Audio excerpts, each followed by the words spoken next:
No hubo secreto. Durante la Guerra Civil estadounidense, trasladaban en tren a un grupo de prisioneros yanquis a un campo de internamiento de Salisbury, en Carolina del Norte.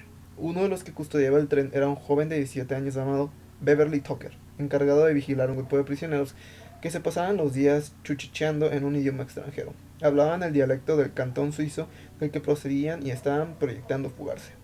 En una estación de paso llevaron a cabo su intento, para encontrarse rodeados por las bayonetas de toda la guardia. Habían tenido la desgracia de ser puestos bajo la custodia de Beck Tucker, probablemente el único hombre de todo el ejército confederado que entendía su lengua. Había ido a la escuela en ese mismo cantón. Qué mala suerte. El duelista. Henry Trañe de Marsella, Francia, disputó 5 duelos entre 1861 y 1878. En los 4 primeros sus adversarios cayeron muertos antes de que se hubiera disparado un solo tiro. En el quinto fue el propio Trañe quien murió, también antes de que hubiese intercambiado disparos. Wow.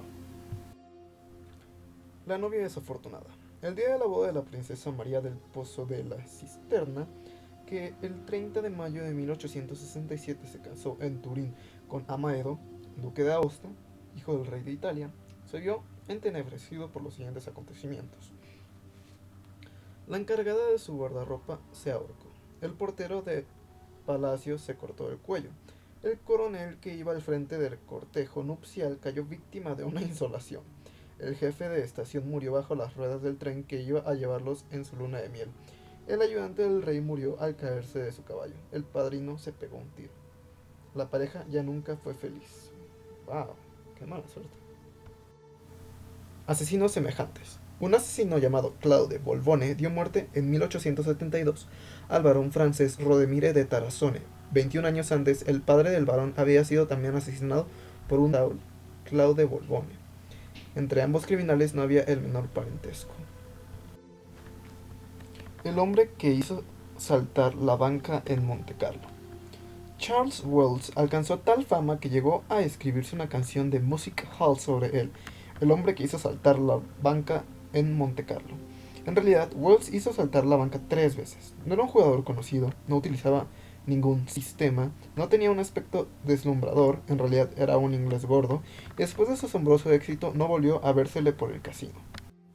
Las 2 primeras veces que hizo saltar la banca en 1891, es decir, que ganó la banca de 100.000 francos asignado a la mesa, lo hizo poniendo cantidades iguales al blanco y al rojo, ganando casi siempre.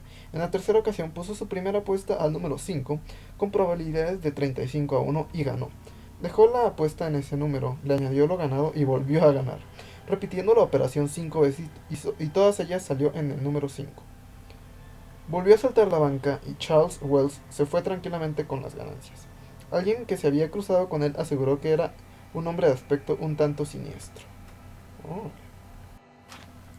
El doble del rey. El 28 de julio de 1900, el rey Humberto I de Italia y su edecán, el general Emilio Poncio Baglia, llegaron a la ciudad de Monza, a pocos kilómetros de Milán.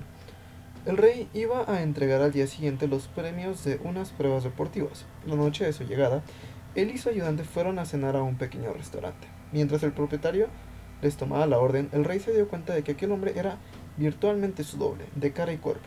Se lo dijo y en la conversación subsiguiente surgieron una serie de paralelismos que los dejaron maravillados.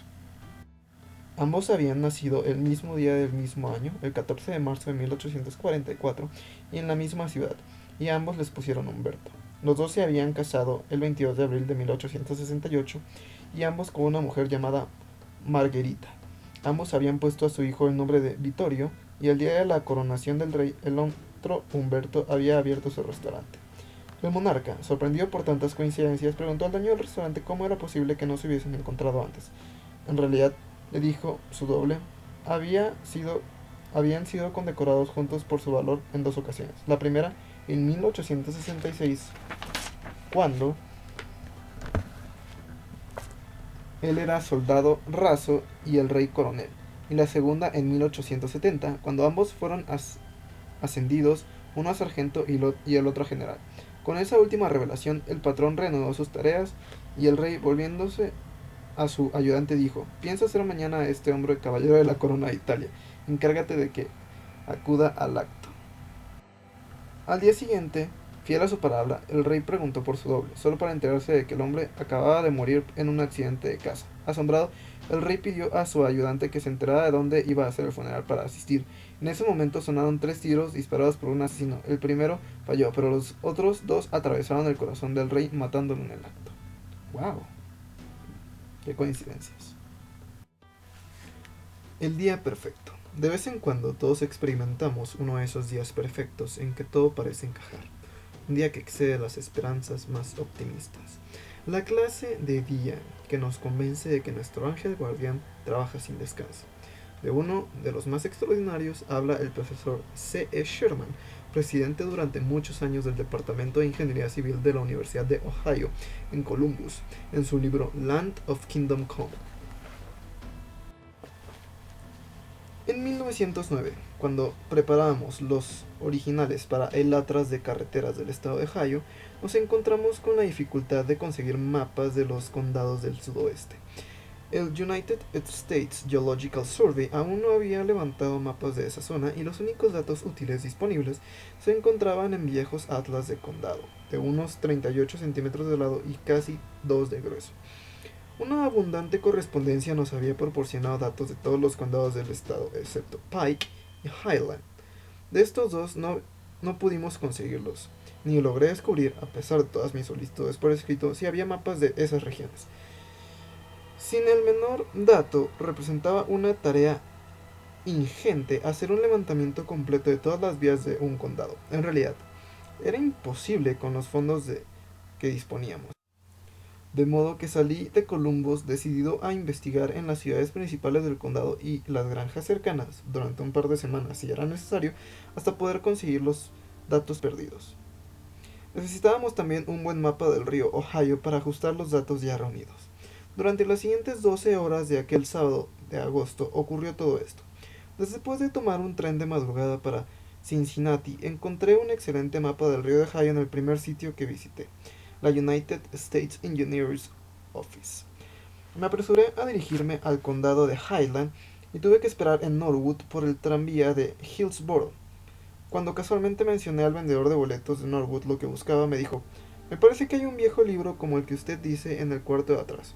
Buscamos juntos en el polvoriento montón y acabamos sacando el tan buscado atlas del condado de Highland. Tenía 2 modos de llegar esa tarde a la capital de Pike. Comí y tomé el ferrocarril B&O para Chillicothe.